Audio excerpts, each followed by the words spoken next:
dirais que la première chose quand on se lance, c'est de ne pas se dire « ça va être lourd, ça va être cher ». Je vous donne un exemple. Les contenants réutilisables.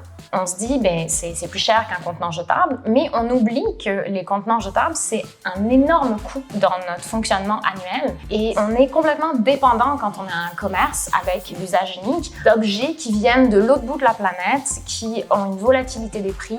En ce moment, ces derniers mois, on a vécu des catastrophes au niveau des délais de transport. Donc, c'est important de se rendre compte que vouloir être autonome avec une transition écologique, c'est aussi être plus résilient et au final que ça nous coûte moins cher.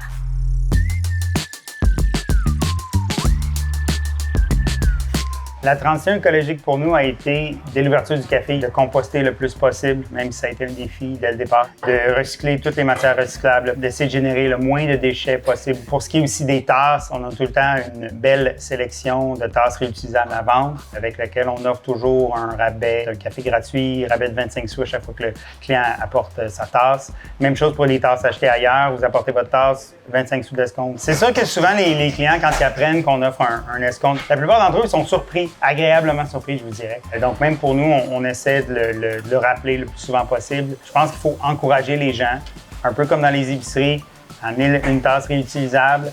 Et parce que c'est sûr qu'on en a tous une à la maison, c'est certain, même plus qu'une, comme dans les épiceries. Apporter son propre sac, mais ici, apporter sa propre tasse.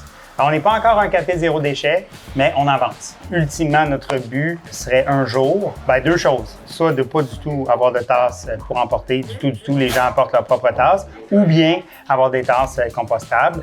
Les coûts étant quand même assez élevés, on n'en a pas pour le moment.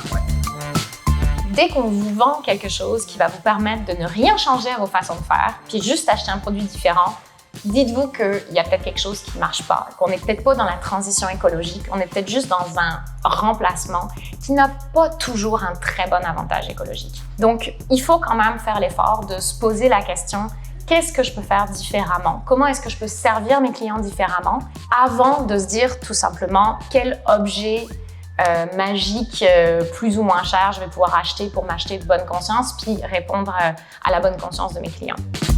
Il y a des petits gestes, c'est sûr, qu'on peut incorporer dans notre quotidien en tant que propriétaire de café.